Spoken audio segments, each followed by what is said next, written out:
First off, I'd like to say thanks to everyone for coming. Thanks to Gabby Jenks, the digital director at the Manchester International Festival, for having me here.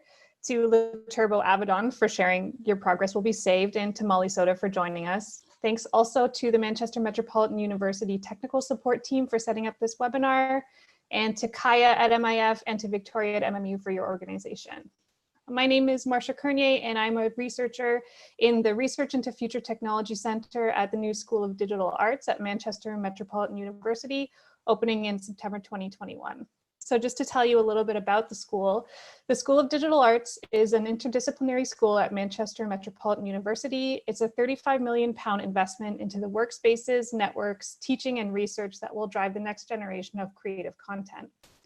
From September 2021, students will study disciplines that span film, animation, UX design, photography, games design, AI, and more, often working on live projects with industry partners and frequently collaborating with fellow students and researchers.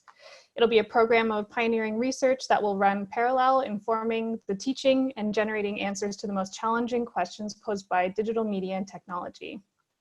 SOTA will respond to developments in screen and post-screen technologies, to changes in how we discover, consume, and share film, drama, games, image-based and other creative content, and it will respond to the skills gaps faced by media, tech, digital, and broadcast companies and the needs of a rising generation of creatives. So the students we're looking for are the talented and diverse students who occupy the space where storytelling, content, and technology converge. Next up, we'll hear from Gabby Jenks.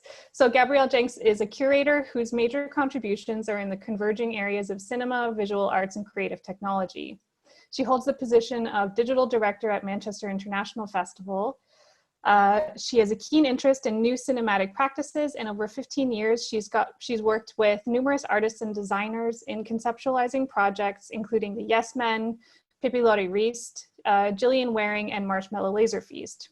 Previously, Gabrielle was director of Abandoned Normal Devices Festival, and she sits on advisory boards for the BFI and the Venice Architecture Biennial.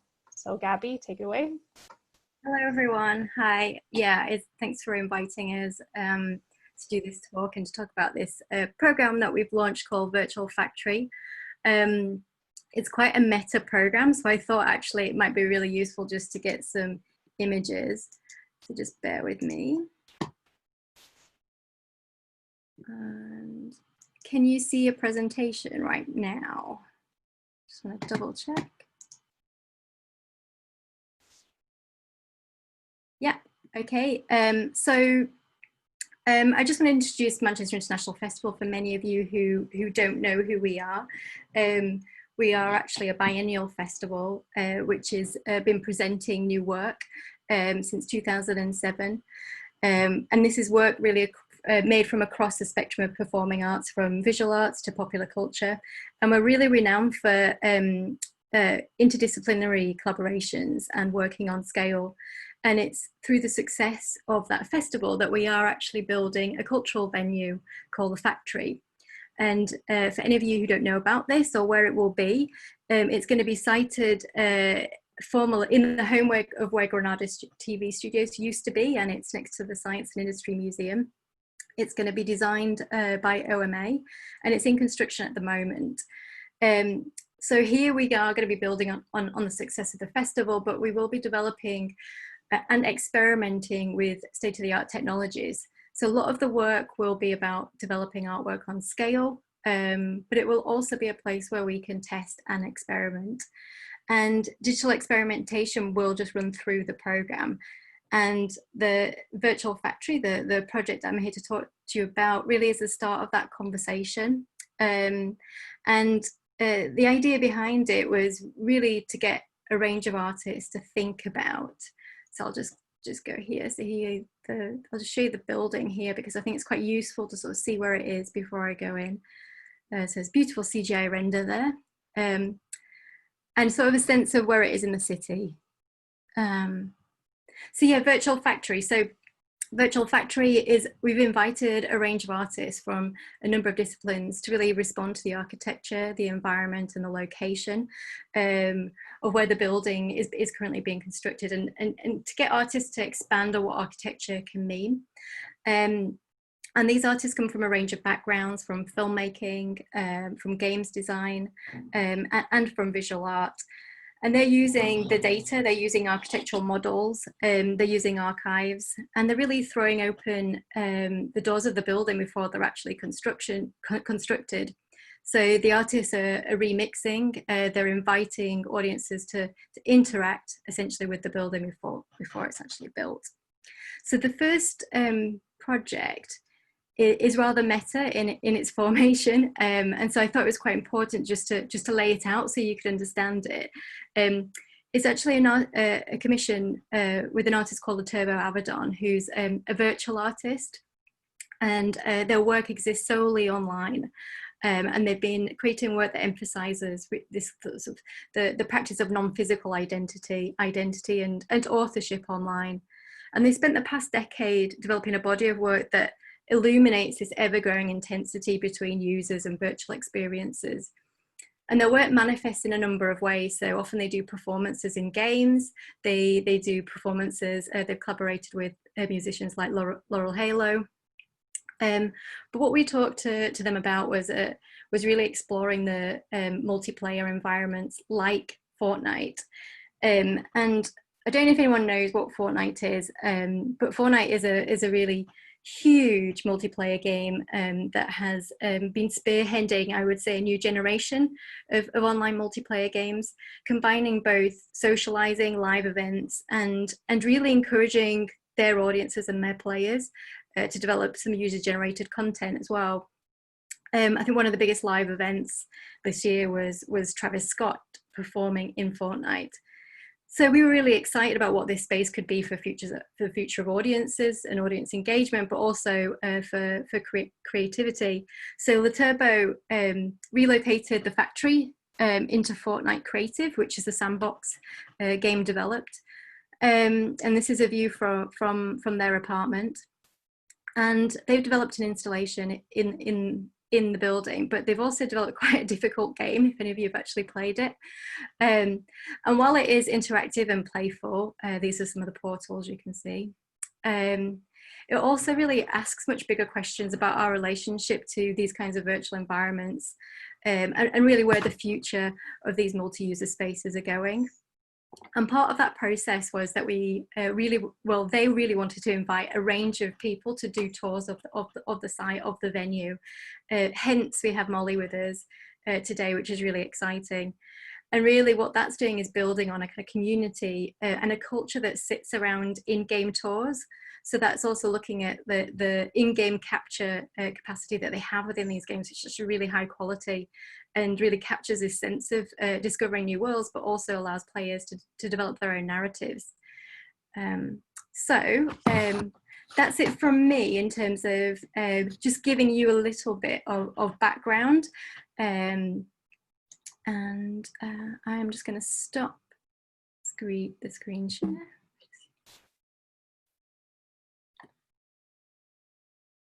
Just bear with me one moment.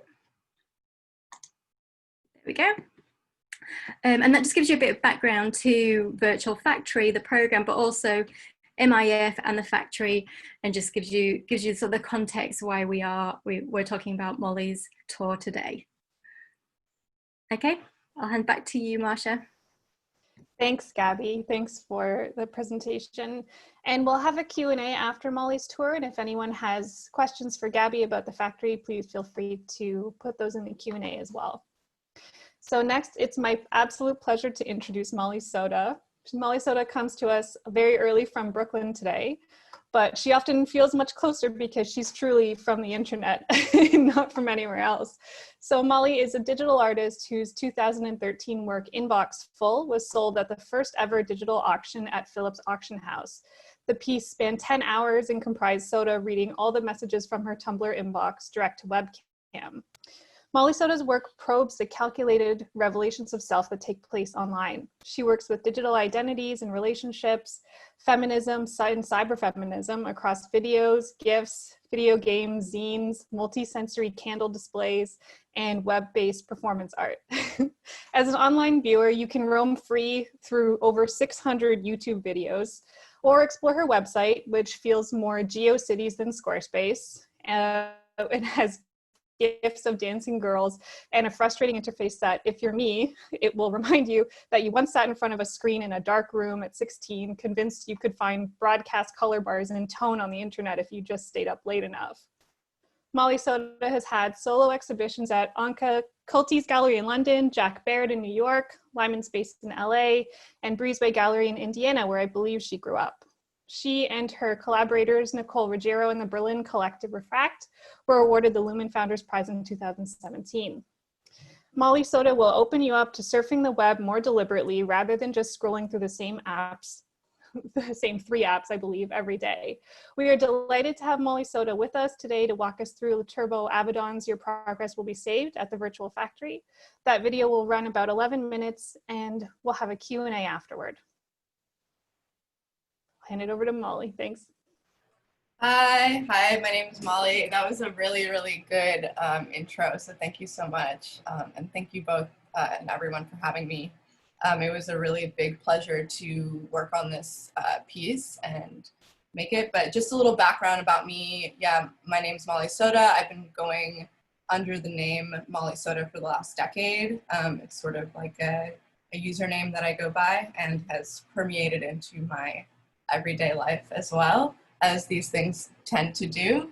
And all of my work is pretty much concentrated on being online and specifically on a lot of social media platforms. So you'll see my work sort of dispersed throughout the internet and various platforms, and I'm constantly kind of using my interactions on those platforms and repurposing and reworking them into new work. So it's sort of like a endless feedback loop. And I'm also interested in just sort of like how we see ourselves through the internet and how we relate to other people through this sort of like mediated environment that we ultimately don't have a lot of control over.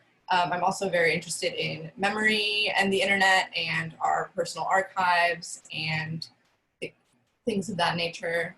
And I make a lot of video work, but I've also made a game and I'm currently working on a new one. So this felt like a nice bridging of all of my interests. And so with the piece, Your Progress Will Be Saved, I really wanted to make something that felt less like a very traditional sort of run through, walk through, especially because generally when we're watching someone like that, we're watching them because they're really good at it, or they're really quick, or they can do it really quickly, or they're really good at whatever game it is. And so for me, I wanted to sort of highlight, instead of highlighting just like me trying to run through this game, I was trying to highlight like moments that I was finding within the space, and as well as sort of the failures of being able to complete the task at hand. And so you'll see that more in the video, but it was really important for me to, instead of doing just like a straight run through, to do something where I was taking sort of vignettes of my experiences and really like slowing down and looking at the space, because there's really a lot to look at, and I'm sure that I missed so much, even though I felt like I was being very thorough. But I also wanted to sort of mimic the sort of like Twitch or like live stream aspect of it by having myself in the webcam kind of like joining in at times and sort of saying things. But the idea that I had for the process of the webcam, instead of it being sort of like live commentary, was I'm sort of to go out. So I'm putting on my makeup and I'm like starting to get dressed up to leave. And as we all know, like no one's going to parties right now. No one's like going out or able to like go to the club. And you'll see in the factory, there's sort of like a club-like experience, but it can be it's kind of a weird feeling to be experiencing this factory right now, just because like we're not physically experiencing spaces like that, but also like the sort of loneliness of being by yourself in this sort of like club environment or this like music environment. And so I wanted to really capture that as well, and sort of like the frustration of never being able to complete this thing, and the frustration of like being done getting ready but not having anywhere to go. So I think I'm just gonna start playing it now. The video is 11 minutes long. Please shout if you can't hear the audio. And I'd like to encourage anyone who has questions that come up while the video is on to use the Q&A section at the bottom here. So we'll be able to take a look at those.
A diary rests on top of the mirror, full of memories.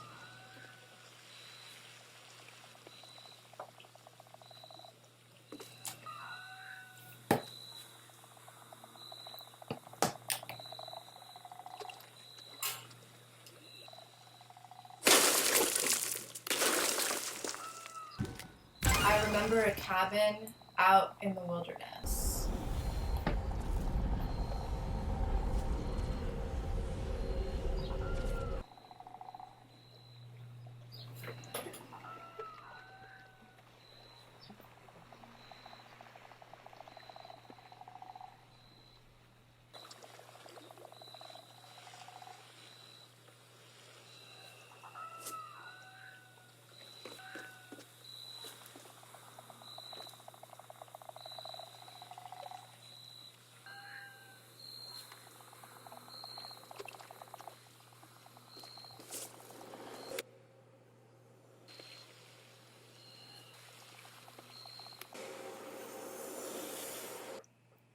So many photos of how it used to be.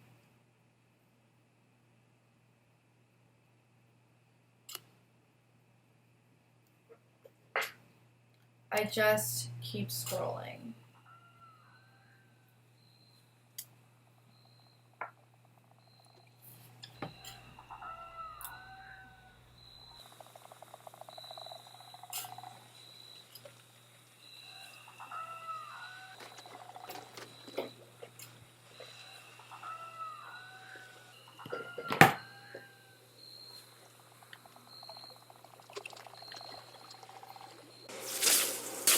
I knew I could find you here, all watched over on this endless night.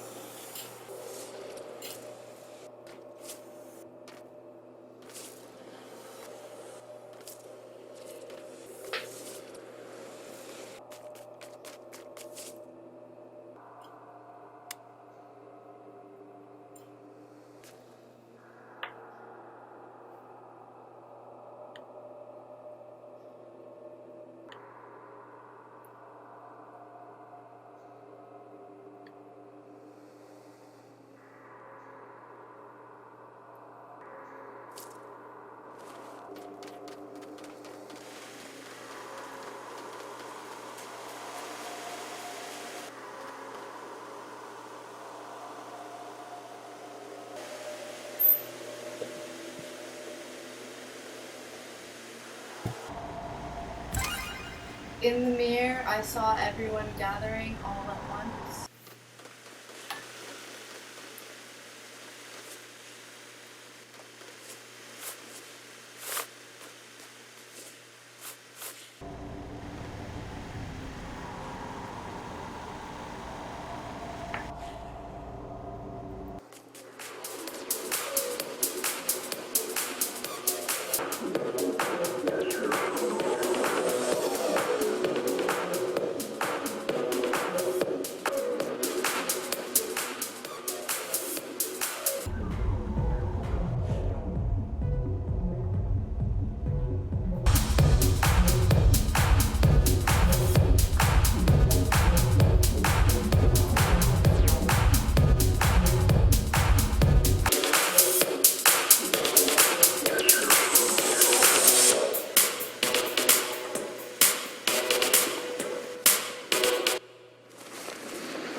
How often are you away from keyboard?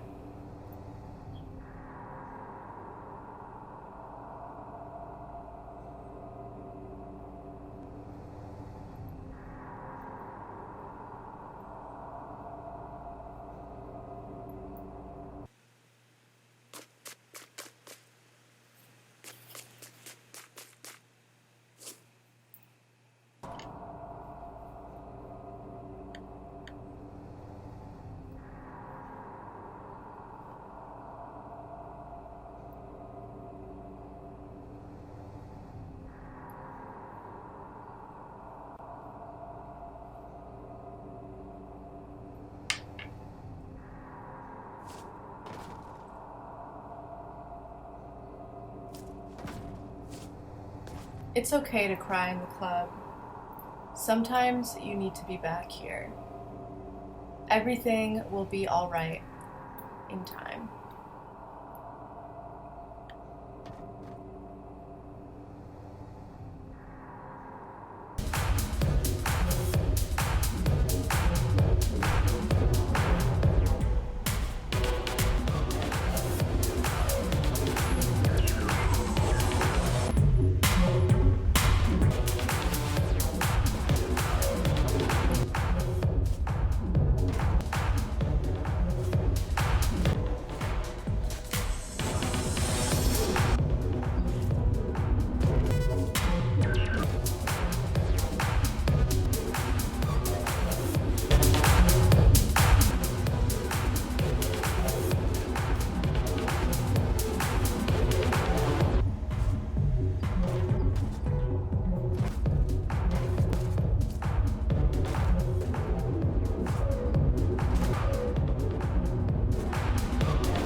Thanks so much for sharing that, Molly.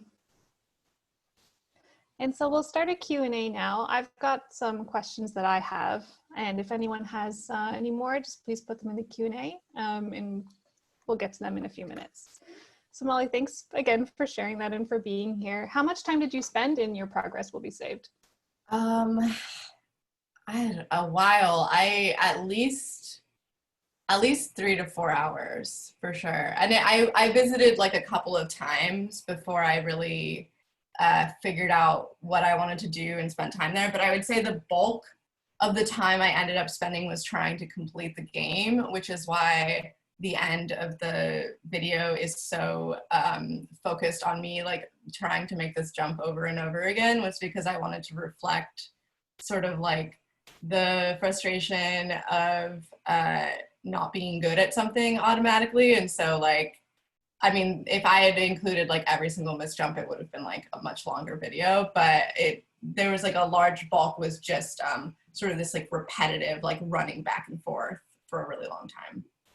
Is that what you meant when you were talking about the moments of failure that you wanted to highlight? Yeah, and I throw in like a couple of like missed leaps, you know, in there, because I think that is such a big part of like games in general too, is like you're not automatically like very good at it, but we're like obsessed with watching people that are just really good. Doing speed runs, that kind of thing. Yeah. So how do you feel about digital galleries? I'd like to know, as someone whose work is so accessible and online, how do you feel about the time where digital galleries are foregrounded when we can't go to physical ones right now? I feel a lot of different ways. I think that this is a really great opportunity for people to explore digital space in an interesting way. And so for me, like, I'm really not interested in a digital gallery that's just like a 3D replica of like a white cube sort of situation. And so that hasn't really like intrigued me as much, but I'm also like I've consumed so much more art lately than I normally would have, being able to go to physical galleries, because galleries have been making a lot of that work accessible, like whether or not they're doing anything like groundbreaking with the work that itself. It's just been really nice to be able to like see videos that have been hidden behind a vault for like however many years that I would never get access to normally. So that's been really nice, but it also makes me wonder like why this stuff just isn't readily available all the time. And hopefully moving forward, that will change. But I think the most interesting stuff that I've been seeing online has been happening sort of in like these DIY like ways and in these like spaces. So like people like throwing like shows within these virtual communities like Imvu or like Second Life or Minecraft or Fortnite or things like that, or like Zoom dance parties, or like there was an Animal Crossing artificial intelligence workshop that like happened last week. So there's been like a lot of really interesting ways of doing something that feels very new, and it's all this stuff that sort of already existed that people are sort of repurposing and like reworking with. So I'm really excited by that specifically. Great. And what would you say was your favorite detail, having spent 3 or 4 hours in the space? I think my favorite, well, there are a lot of things in the space, and I think Le Turbo did a really good job like really paying attention to detail and leaving a lot of like sort of clues for the visitor. So I really loved the use of like all of the screens. Like if you notice, like none of the screens like have anything on them. They're all these just blue screens, but they're sort of everywhere. Like specifically I really like the rooms in the sort of like main arena area with the stage. All of the rooms like surrounding that are so detailed, and there was like so much care and like thought brought into them that I found really interesting. And I feel like every room definitely at least had like a blue screen in it in some way. And thinking about just like the use of mirrors in the space and the use of like the screen with the mirror, and like the use of like plants as well. And I personally like really enjoyed the bedroom space a lot, just because it felt like a good place to start out and then sort of get launched into this like a little more like chaotic place. But it feels like there's a lot to discover in this universe that I didn't even see. Yeah, you talking about the bedrooms reminds me of how I read from you that you feel like people should view your work from the comfort of their own home, that's the kind of ideal space. So how do you picture your audience? Is it a kind of dollhouse of people in little rooms? Yeah, I guess. I think like for me, it's always been important to make my art accessible online. And so anything that I make has to go up online somewhere. And for me, it's also important that like it's not just like hidden behind some gallery's website or something like that, but that it's like available on like websites like YouTube or on Instagram or wherever. Like for me, it's important that all of that stuff sort of like exists and kind of evolves with these websites themselves as well. And I also really like the way that like I don't really control the narrative as much when I like upload that stuff online. So like anyone can find it. It's not just people that maybe know who I am. There's also like more of a random chance that people will be interacting with the work differently depending on who they are and like where they're sort of like coming from at the work. So like maybe someone will stumble upon a video of mine on YouTube because they're like figuring out how to like, I don't know, they want to know how to like clean out excess earwax or something, and like they stumble upon a video. And so I like that there's many points of entry, but I also think that not everyone has the access to like having a physical space. Is obviously great for a lot of things. Like it's great to have a show in physical space because you can sort of curate a little bit more, or you can work with like installation or other aspects that maybe don't translate to the internet. But I think the thing I like about the internet is sort of how like open it is, and how like even on my website, like I don't like give you a guided list of like things that I've done. It's more like you just have to, I give you like a lot of different sort of things to click through and surf through, and then if you find them, you find them, and you could spend, you know, as long as you want or as little as you want. So it feels like less pressure and it feels a little more comfortable, and that's also how like I prefer to consume art as well. Mm-hmm. Do you think that people have to be fairly online to be able to engage with your work, fairly kind of plugged into what's happening on the internet? I would say no, because I think that the internet is sort of just a way to mediate like society in general. So I think like the internet is sort of a tool for our like real life. And so I don't think that necessarily someone would have to be super plugged in online to like understand what I'm talking about. I mean, obviously there are some things, you know, if I'm talking about like being a teenager on LiveJournal or something, it might be like a little bit more of a specific thing if you weren't doing that. But in general, I think that like really I'm talking about people, and I'm talking about people as sort of seen through the internet and how the internet sort of affects people's relationships. But that's happening because the internet is such, it's not like we log on online and like it's this separate sort of thing that it maybe used to be like when we were younger, but it's so like it permeates everything that we do. Like there's not really a distinction anymore. So I feel like even if you're someone that's not like online, you're still aware of the like how the internet is changing like everyday life. Like even thinking about how the internet had like changes like trends or like plastic surgery, even like you start to notice the stuff whether or not you're looking at Instagram. Mm-hmm. Yeah, and it's interesting that you mentioned that in terms of awareness, because there's an interesting layer of ritual in the video that you just showed us, where it's the ritual of getting ready to go out, the ritual of going to this physical space, and in the video they mentioned the recurring dream. So it's just interesting to think about these things as not so separate. And I really wanted to know, because I looked at your YouTube channel and I saw that you posted a houseplant tour recently. And I personally have watched so many of those. And so I wanted to know kind of, how do you decide what you're going to work with? Because you have things like hauls, get ready with me's, tours, lip dubs, that kind of thing. So what, is there a common theme in what you want to work with internet trends? Yeah, I mean, I think I tend to just like pick up on things. Like I started really like into the internet trend journey in like 2013 when I discovered like beauty YouTube. And so I've basically been like working off of that and then spreading out a little bit more. And so like the last body of work I did was really more about like aspirational, like lifestyle, like that sort of stuff, and like the symbols of lifestyle YouTube, and kind of like how everything has started to look the same, and there's sort of like this coded backdrop to everything. And so for me, it's just, I'm a big consumer of that sort of stuff.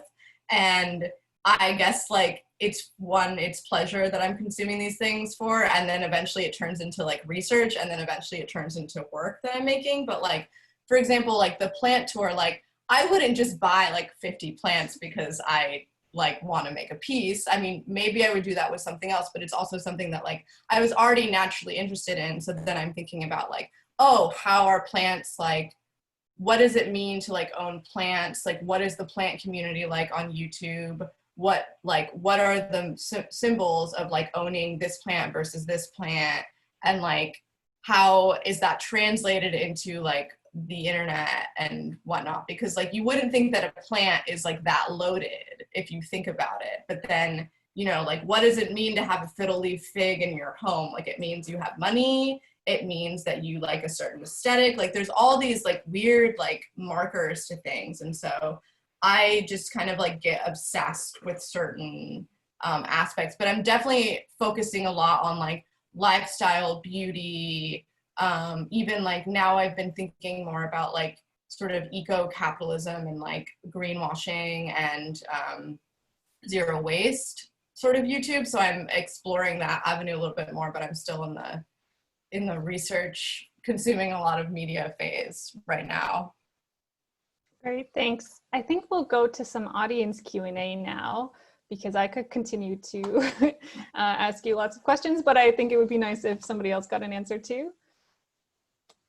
All right, so this first question comes from Chad, and he wants to know, could you speak a little bit about your inspiration for memory retrieval in the game?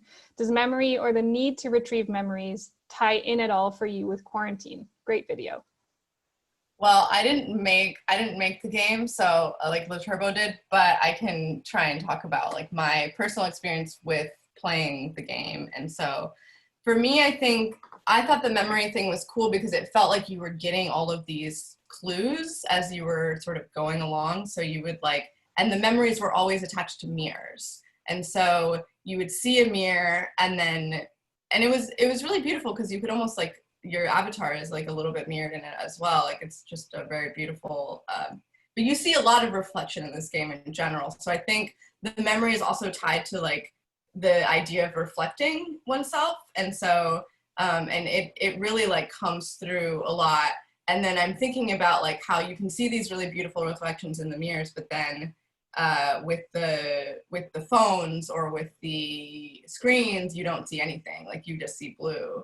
And so I think maybe it was an idea about like looking at oneself and like discovering things, or maybe looking inward or using this time to look inward. That would be like my idea. But for me, I really loved all of the text in the game, and I thought that it really brought everything together and gave it like a really nice tone, as well as like the audio. There's something very like solitary about this, and like reflective about this whole experience. And yeah, and sort of it felt like you were getting these pieces of a puzzle. So you're remembering like, you know, being in the wilderness, and you're remembering like all of these people together, but you're not remembering it through necessarily like looking through your phone. You're remembering it by sort of looking inward. That's my take. So it might be different. It's great, thanks. Marsha, and also maybe Turbo's intention possibly as well on the memory side, because when we were talking a lot about the project, and I think one of the most interesting aspects which Molly's really picked up on is Laturbo's memory sees memories online as being no different to in real world physical experiences. And actually by placing them in the game, they're encouraging you to collect memories in the same way you would do if you were wandering around and going to the supermarket or going to the park or doing more exciting things. But a lot of the intention of Laturbo's work is understanding that you can have real emotional experiences online. And in a way, the installation, which is the bit where you see loads of computers, and they wanted to create still lives really to the beginning of that journey around personal computing, when that tension between the user and the virtual world started becoming more overlapped. So, and the cabin is a really good one to pick up on if anyone's actually made it to the end, and there's a secret space, and it references, if you want to dig deeper, a lot of the writing around cabin in the woods and through. So if you're into your philosophy, then there is a whole another level to the game, and you can go there if you want to. Great, thanks, Gabby. I was also going to ask you how, what's the fidelity like in terms of the virtual factory versus the real factory? Are there any kind of pockets of implausibility that that get exploited, or?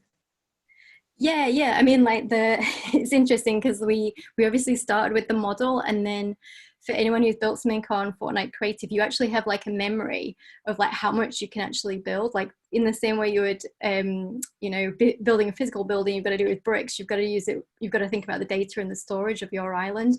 So we were really super creative around like perspective and what you could see of the building, and some things like we're actually going to do we're hoping to do a tour which will take everyone beyond like what you actually can see as a player, so you can see like the outskirts of the game, but some of the back of the building you can't see because you'll never see it as a player. So we were actually really smart with the architecture, and we did that with support and advice from people who've been building stuff in Fortnite Creative for a while. And you know, in terms of how does it, you know, its likeness to the real thing, it's like an interpretation of the building which you use the original model. But there's loads of things like when we first got it, there was like a canteen space downstairs, and we were like, that's not going to be in the factory. But there was a bit of like suspension of disbelief. In the game world, it's okay. So a lot of it is, a lot like the warehouse space is based on you know, what it's going to be like in the building, and also like the Laturba's really got the kind of multi-use of the different spaces in the back end. You might have seen in Molly's tour, her avatar is running around the back end, and you can sort of see where the behind the stage. So it's really interesting when you start building buildings in the game world and realizing what you need to leave in and what you don't. Mm-hmm. Well, I'm going to try and convince everyone that there is a canteen in the basement and you just need to know the password. Thanks. Okay, so we'll go on to this next question here. So this is from an anonymous attendee, and this is for Molly. Do you ever feel nostalgic about some early social media platforms like Myspace?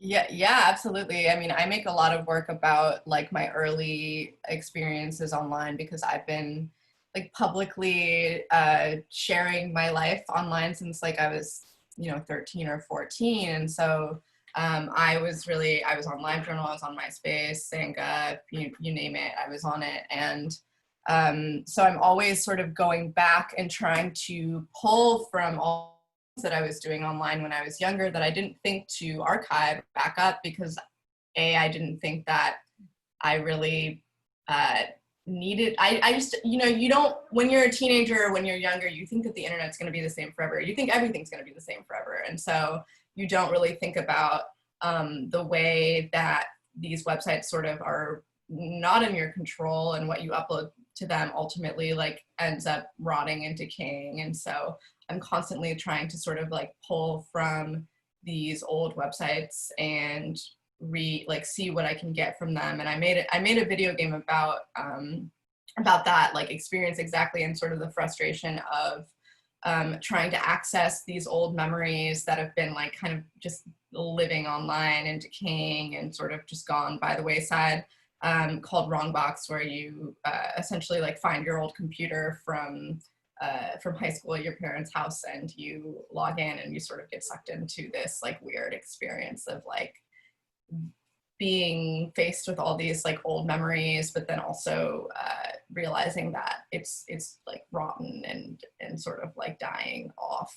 But in general, like I really do have a lot of nostalgia for that. And I wonder sometimes if that's just because I experienced that when I was younger, and I think we tend to really feel warm and good about stuff like that when we've had enough distance from it, or if it's because like it was when the internet felt fun to me, and now the internet feels very sort of boxed in and streamlined, and just sort of boring, and we're sort of bouncing between these same couple of websites, and we don't really have a lot of control over like the design. Like Myspace, for example, was like a really great interface because you were able to, you had so much control, and now we really don't have any of that control, and it's not as fun. And also I think Myspace was sort of like the last kind of website where you could really do that. And then we transitioned to Facebook, which kind of led in this new era of the internet that we're sort of still living in now.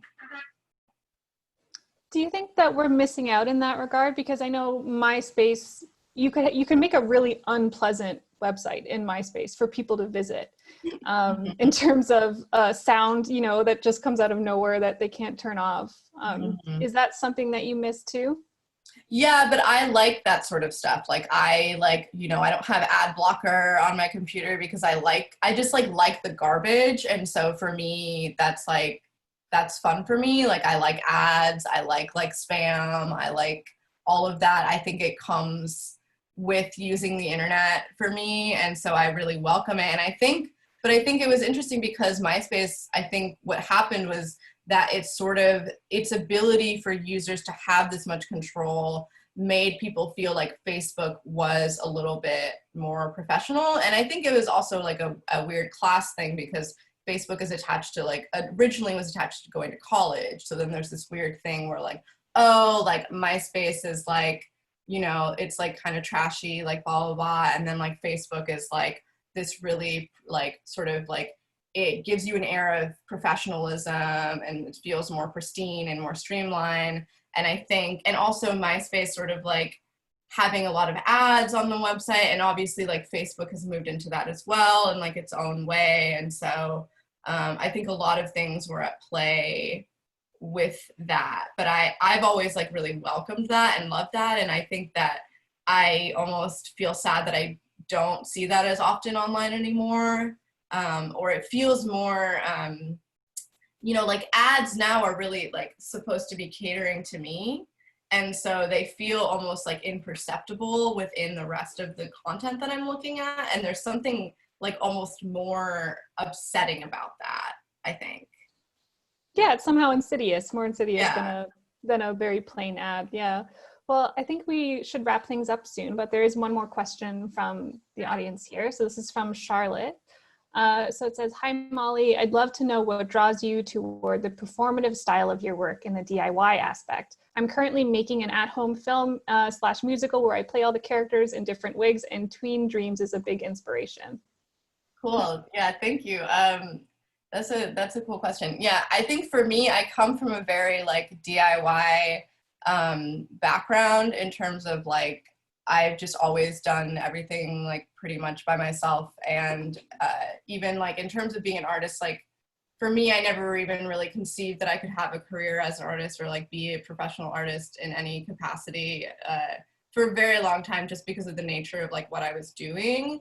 And so I've always been interested in sort of using whatever camera I could get my hands on, or I really like using the webcam, for example, because it's just easy accessible stuff that a computer is not necessarily accessible, but for anyone with a computer, you have a built-in webcam. So there you go, you already have a camera. And so for me, I've always been interested in using that sort of stuff. And I think because I like that it fits into the language of sort of the bigger narrative online. So for me, using a webcam in 2010 makes sense because everyone else is using a webcam versus now, maybe I would use my iPhone, or maybe now I have to buy a vlogging camera or whatever it is. I like also the DIY nature of using kind of what is available, because it also creates a really good archive for in 10 years, I'm going to be oh, that's what the style was or whatever.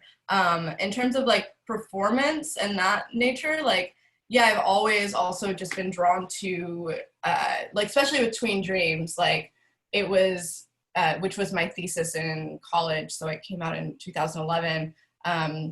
But what I really wanted to do with Tween Dreams was I wanted to mimic something that felt like a 12-year-old could have shot it, because it was about tweens. And so it was like shot on a handheld camera, and I played every character because I wanted it to feel sort of like a weird like fantasy, like you're talking to yourself in the mirror and you're kind of getting like really like juiced up by it. And then also, but I've sort of maintained that same thing where like I only really use myself in my work, and if I need more of me, then I make more of me, and it's fine. And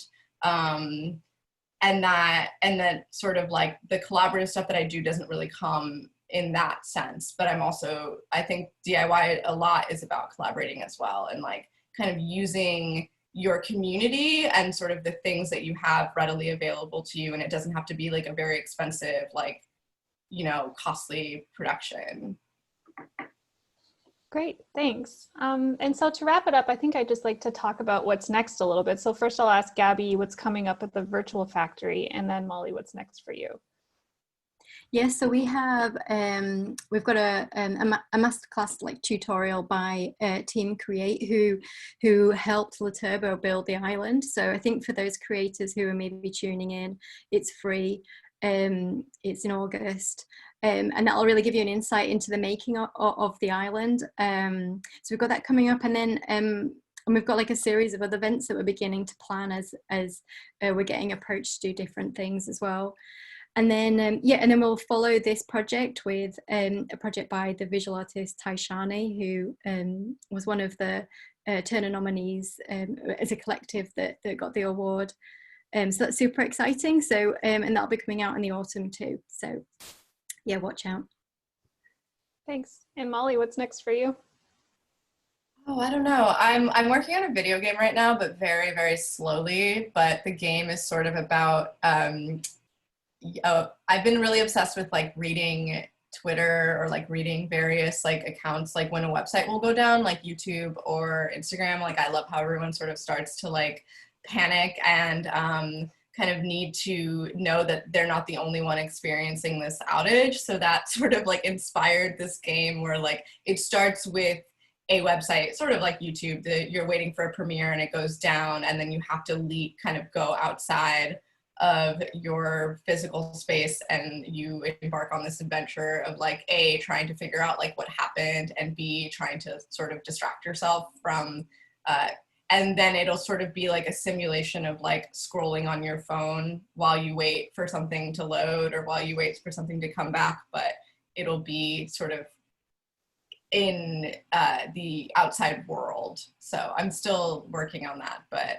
and then otherwise I'm just kind of working on a new body of work. I just had a show in March, so I've been sort of working towards getting a new something together, who knows. But yeah, in terms of like eco-capitalism and greenwashing and sort of like the zero waste plant community and whatnot. So we'll see what that actually like manifests into. Great, that sounds really interesting. And we'll just find you with a fiddle leaf plant in your lap, sitting on top of a white marble countertop with a stainless steel straw. And Instagram face, right? Great. Well, thank you so much. We're coming up on 3 o'clock here. I hope that everyone enjoyed that as much as I clearly did. And thanks, Gabby and MIF and Molly Soda for coming in. So I hope to see you again soon. Everything that Gabby mentioned, I'm sure, is going to be on the MIF website. And you can find Molly Soda just by Googling her. I think you're at Molly Soda on Twitter, but your handles are pretty easy to find. Yeah, just you can find it. Great. Thanks so much. Thanks, Masha. Thank you. Bye. Bye.